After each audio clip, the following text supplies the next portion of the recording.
उद्योगों का वर्गीकरण,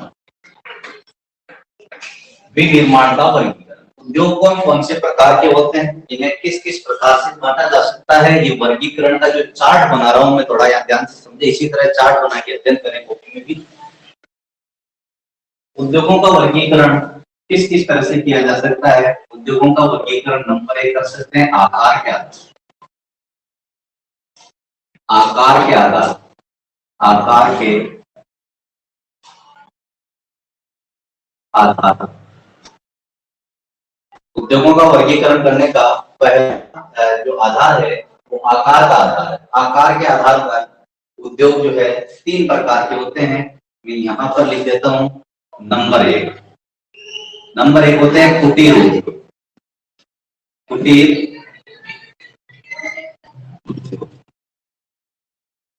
नंबर 2 होते हैं लघु उद्योग,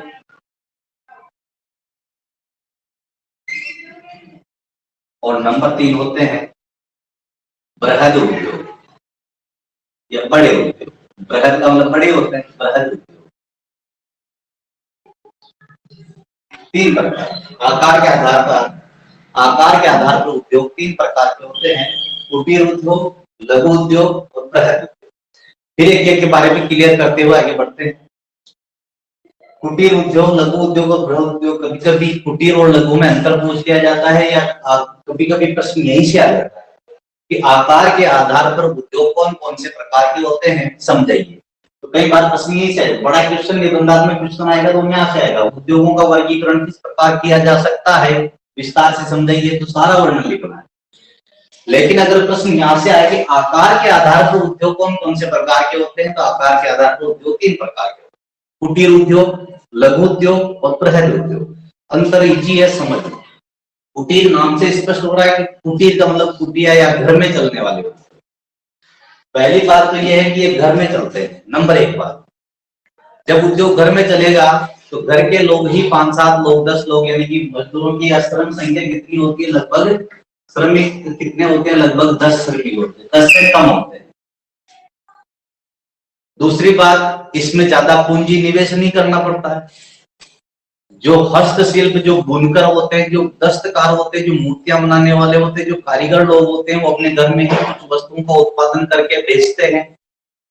शहरों में देखा होगा आपने, कोई टिफिन उद्योग लगा के बैठा है, कोई दिया सलाई उद्योग है, कोई माचिस उद्योग है, या कोई अगरबत्ती उद्योग है। इस प्रकार के उद्योग घर में चलाए जा सकते हैं, उनसे उत्पादन किया जाता है, हाथ से काम होता है और घर के लोग ही काम करते हैं। अपेक्षा करते हैं, समझ में आया होगा, ज्यादा पूंजी निवेश इनमें नहीं करना पड़ता है। कुटीर उद्योग ये कहलाता है। समझ में आई वो बात, आगे बढ़ते हैं। लघु उद्योग नेक्स्ट है अपना लघु उद्योग। लघु उद्योग किसे कहते हैं?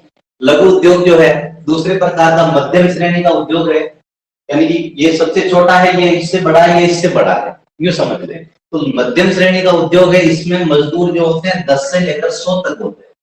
श्रम कितने होते हैं? 10 से लेकर 100 तक होते हैं। श्रम कितने होते हैं? 10 से लेकर 100 तक होते हैं। इसके अलावा अब देखो, कुछ कुटीर उद्योग बड़ा आकार ले ले, जैसे मैंने कहा मिट्टी से ईंट बनाना, ईंट उद्योग इसमें आएगा। ईंट बनाने में कम से कम 10 से ज्यादा लोगों की जरूरत होती है ना, मिट्टी लाना, ईंट बनाना, पकाना, उससे ज्यादा। तो कोई बिस्किट उद्योग है, कोई बेकरी उद्योग है, कोई हौजरी उद्योग है, कुछ इस प्रकार के कपड़ा फैक्ट्री है छोटी मोटी। तो इस तरह से ऐसे उद्योग जिनमें 10 से ज्यादा श्रमिकों की जरूरत हो, ऐसे उद्योग लघु श्रेणी के उद्योग कहलाते हैं। इसके उदाहरण मैं यहाँ लिख देता हूँ। कुटीर उद्योग के उदाहरण है, जैसे यही लिख देता हूँ, उदाहरण है जैसे दिया सलाई उद्योग, दिया सलाई, जैसे अगरबत्ती उद्योग, ठीक है। और भी कई सारे उदाहरण आप बता सकते हैं। इसमें जो आता है ईंट उद्योग, ईंट उद्योग है। इसके अलावा कपड़ा मिल, छोटे पैमाने का कपड़ा उद्योग है। इस तरह का इसमें जब बृहद उद्योग की बात आती है तो बड़े पैमाने के कारखाने होते हैं, जो वास्तव में फैक्ट्रियां होती, बड़ी बड़ी धुएंदार चिमनियां होती है, हजारों की संख्या में काम करते हैं। मजदूर कितने होते हैं? 100 से लेकर 1000, 100 से अधिक हो सकते हैं, 1000, 10,000, 200, 100 से अधिक इसमें होते हैं। और करोड़ों अरबों रुपए का इसमें निवेश होता है। बड़े पैमाने पर यातायात की जरूरत पड़ती है, कहीं कच्चा माल ले जा रहे हैं, कहीं ला रहे हैं, कहीं ले जा रहे हैं। इस तरह से बड़ा बाजार चाहिए, बड़ी मात्रा में श्रम चाहिए, बड़ी मात्रा में पूंजी चाहिए। और इस तरह के उद्योग को बड़े उद्योग कहते हैं। इसमें आता है जैसे सीमेंट उद्योग, सीमेंट उद्योग, लोहा इस्पात उद्योग, लोहा इस्पात उद्योग। इसमें अपेक्षा करते हैं उद्योगों के वर्गीकरण में, पहला वर्गीकरण मैंने बताया है आकार के आधार पर, और आकार के आधार पर जो उद्योगों का वर्गीकरण है 3 तरह से किया जा सकता है। वर्णन और किताब में अच्छी तरह दे रखा है, समझाने के लिए 3 पॉइंट ये या इतना सारा लिखा नहीं जा सकता है बोर्ड पे। आप एक बार किताब का मटेरियल पढ़ लें।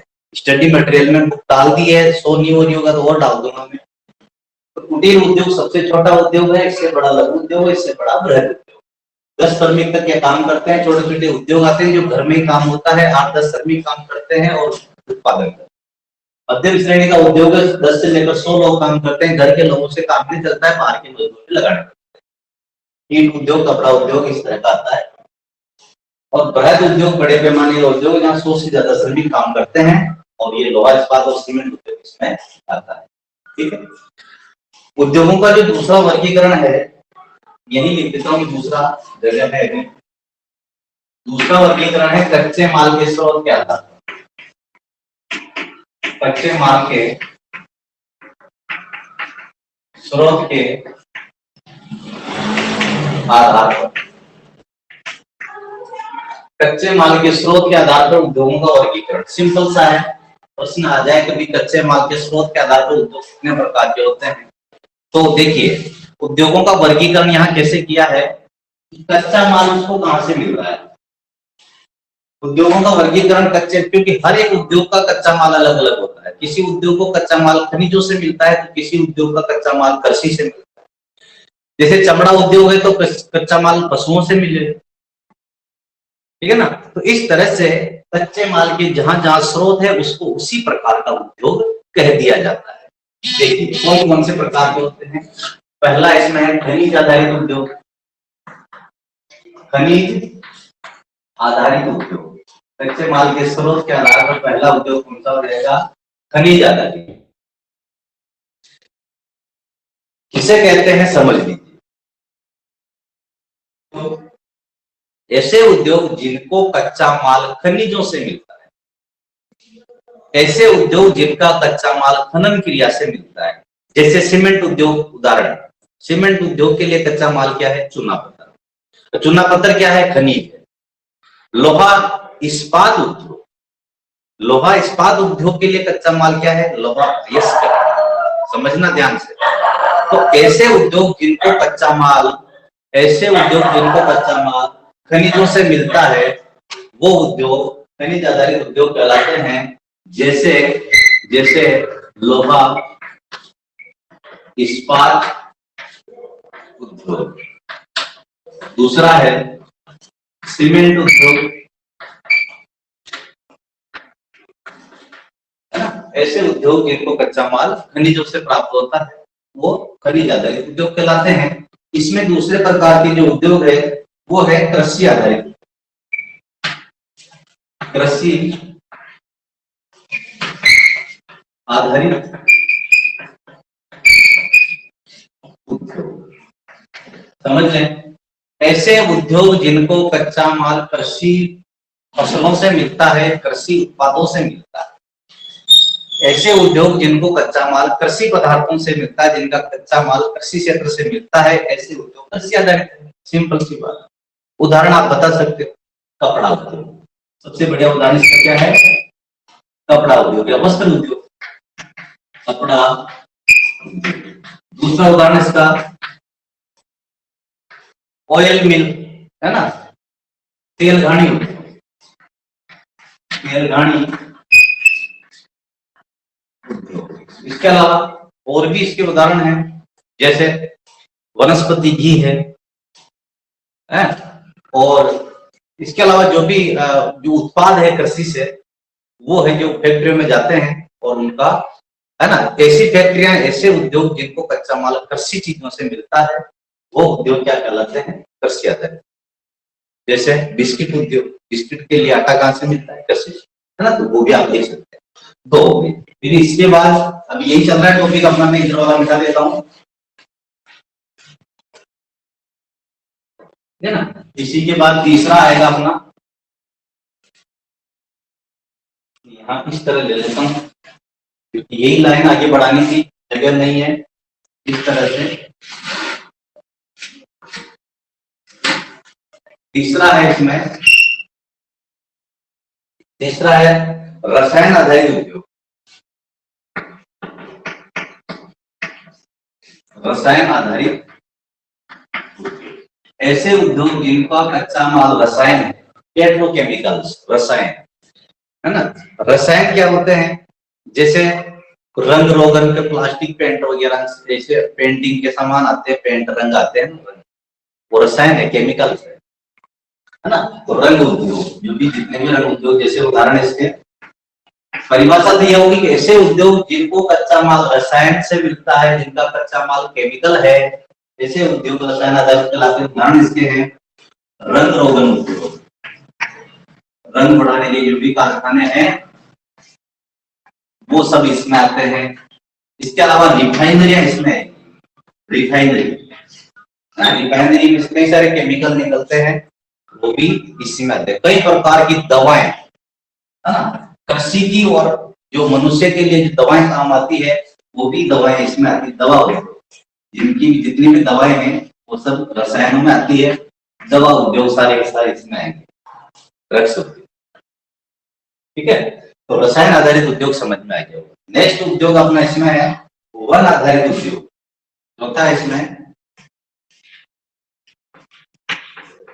वन आधारित उद्योग। ऐसे उद्योग, ऐसे उद्योग जिनको कच्चा माल वनों से प्राप्त होता है, पेड़ों से प्राप्त होता है, वो उद्योग वन आधारित उद्योग कहलाते हैं। ऐसे उद्योग जिनको कच्चा माल वनों से प्राप्त होता है, पेड़ों से प्राप्त होता है, वन आधारित उद्योग कहलाते हैं। अपेक्षा करते हैं समझ में आया होगा। उदाहरण इसके हैं कागज उद्योग। कागज किससे बनता है? सभी जानते हैं, पेड़ों से बनता है। पेड़ से जो कागज बनता है वो सबसे बढ़िया उदाहरण इसका ये है, वन आधारित।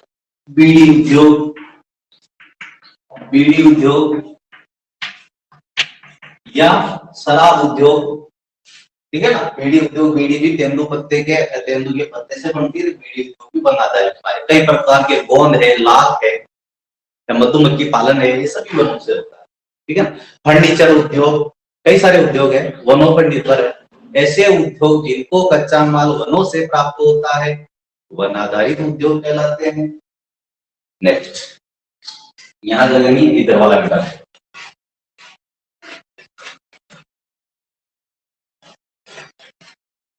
उद्योगों के वर्गीकरण का 5वां प्रकार पढ़ रहे हैं। 5वां प्रकार है, यहां लिख देता हूं मैं, पशु आधारित उद्योग। पशु आधारित, पशु आधारित उद्योग, ये भी कई तरह के पशु आधारित उद्योग जो है, पशु आधारित उद्योग या 5वां प्रकार है उद्योगों का ये। और इसके उदाहरण जो है, ऐसे उद्योग जिनको कच्चा माल पशुओं से प्राप्त होता है।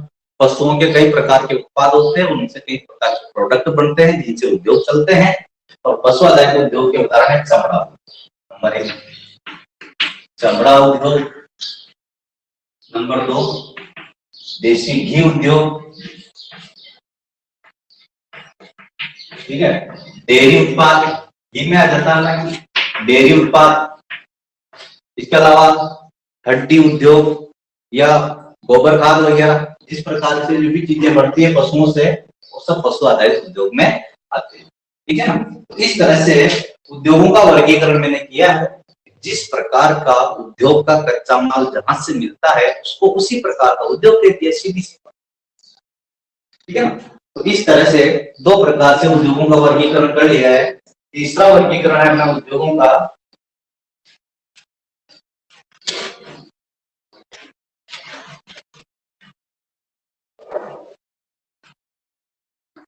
उद्योगों के वर्गीकरण का तीसरा आधार है उत्पाद के आधार।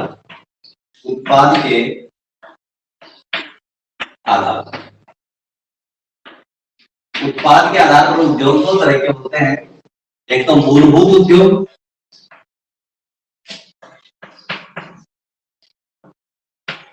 और दूसरे हैं उपभोक्ता उद्योग।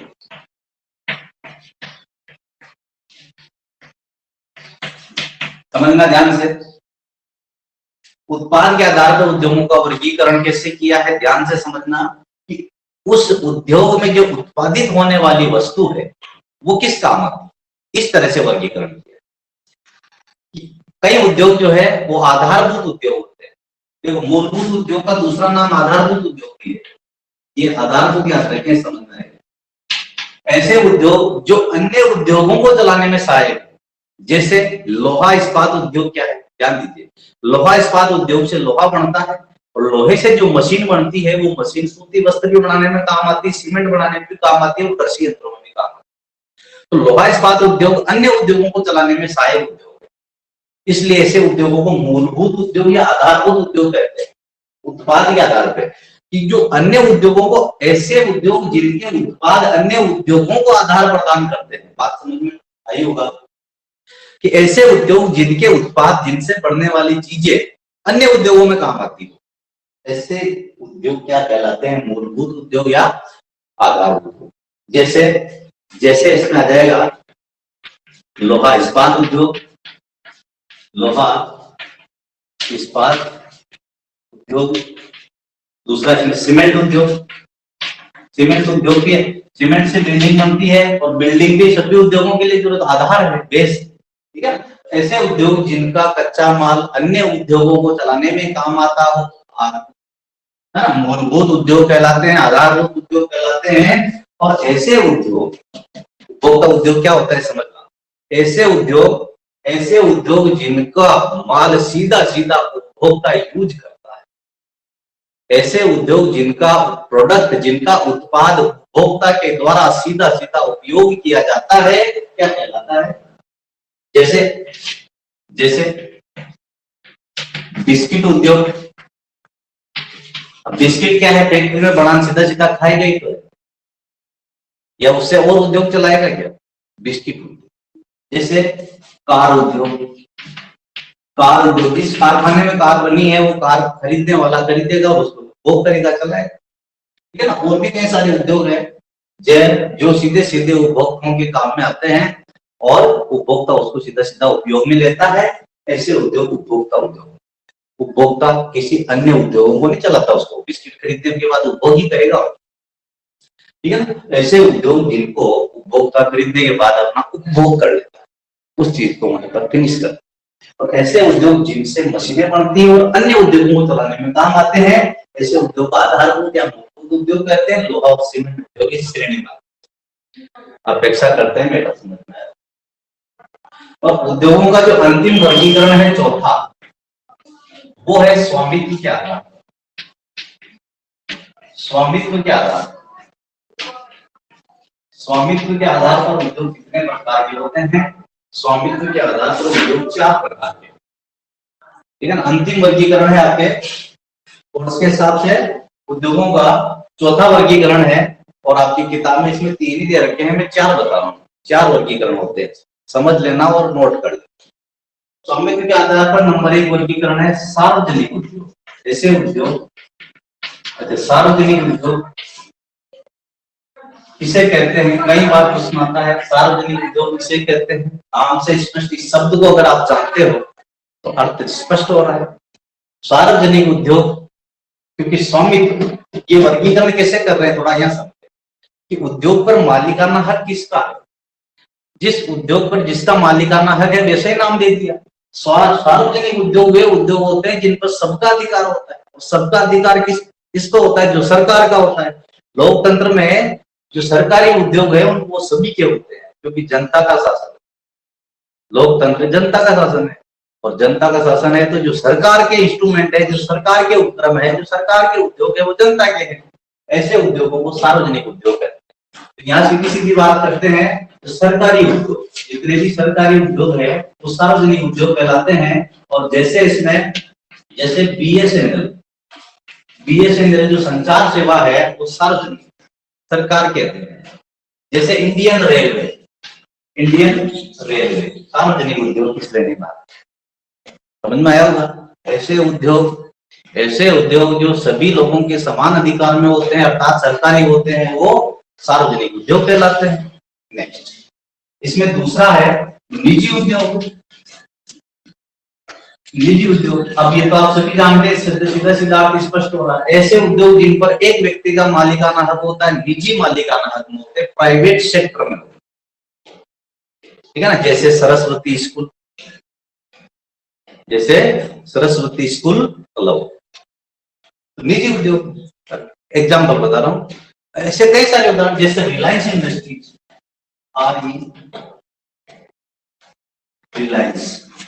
रिलायंस कंपनी है अंबानी बंधुओं की, ठीक है ना। तो रिलायंस इंडस्ट्रीज प्राइवेट सेक्टर का कारखाना है। और भी कई सारे हैं, एचपी है, रिलायंस है, और भी कई सारे ऐसे कारखाने जो प्राइवेट सेक्टर में चलते हैं, वो अपना व्यापार करते हैं, उद्योग करते हैं, जिसमें सरकार का कोई अधिकार नहीं। सरकार के अधिकार क्षेत्र में जो भी है वो सार्वजनिक कहलाते हैं, जो निजी क्षेत्र में है वो निजी कहलाते हैं। सीधी सी बात है, दोनों तो सीधे हो गए, लेकिन इसमें तीसरा और चौथा वो है, मैं यहाँ देता हूँ आगे।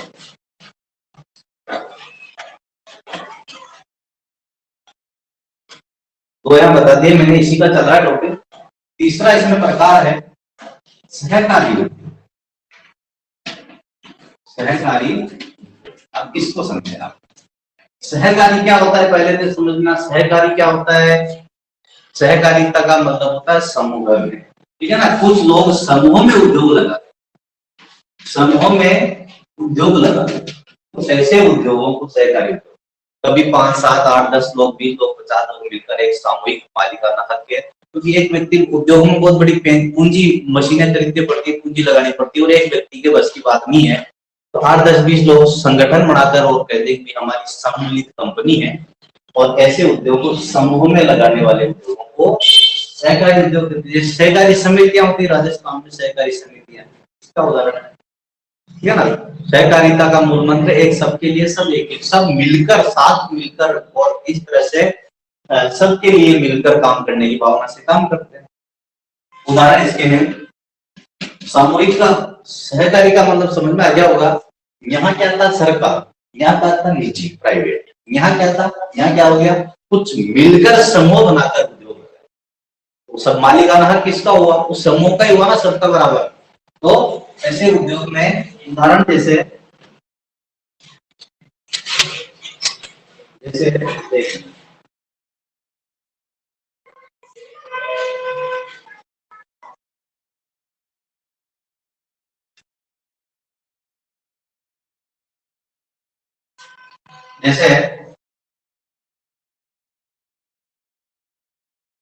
जैसे इसमें आ जाएगा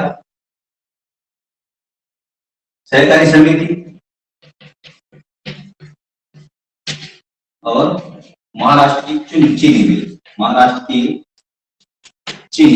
ठीक है। इसके अलावा और इसमें एक और है संयुक्त उद्योग। संयुक्त उद्योग क्या होता है, जल्दी से समझ लें। ऐसे उद्योग जो सरकार प्लस निजी, कुछ प्रतिशत हिस्सेदारी सरकार की होती है, कुछ प्रतिशत हिस्सेदारी निजी होती है ना। 50-50 योगदान प्रतिशत हिस्सेदारी में होता है। ऐसे उद्योग को संयुक्त उद्योग कहते हैं, ठीक है ना। तो ये 4 प्रकार से उद्योगों का वर्गीकरण किया है, अलग अलग प्रकार से मैंने आपको समझा दिया। बड़ा क्वेश्चन आता है